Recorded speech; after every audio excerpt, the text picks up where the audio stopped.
ইয়া শুটকি আমি লটটা শুটকি দেখতে চাচ্ছি, ভালো বানানো লটটা শুটকি।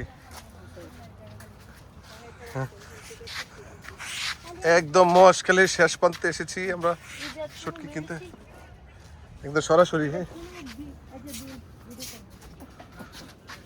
ভিডিও, হ্যাঁ ভিডিও করে দেখো ভাই। সরি শুটকি, সরি শুটকি, ইয়া লটটা শুটকিটা, লটটা ভাই, লটটা ভালোটা নেই, লটটা ভালোটা অর্গানিক। হ্যাঁ এটা নিছি ভাই। আচ্ছা আমরা একটা ভিজা নিছি, ভিজা কি আরেকটা করে নাকি?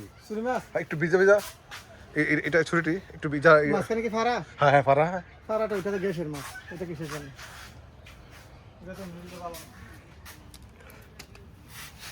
গ্যাসের বলতে সিদ্ধ করা? না না, মাছখানে ফারা দেখা ওটা জাহাজের মাছ, এসা করেন না। ওইটা মাছ মাছ মাছটা যায় অনেক দূরে, ওখানে 10 দিন 20 দিন থেকে যায়, ওখানে মাছগুলো গ্যাস দিয়ে রাখে। ওইটা রান্না করলে সিদ্ধ হবে না, একটু মানে স্বাদ মজা হবে না। এটা তো এটা তো আস্তে আস্তে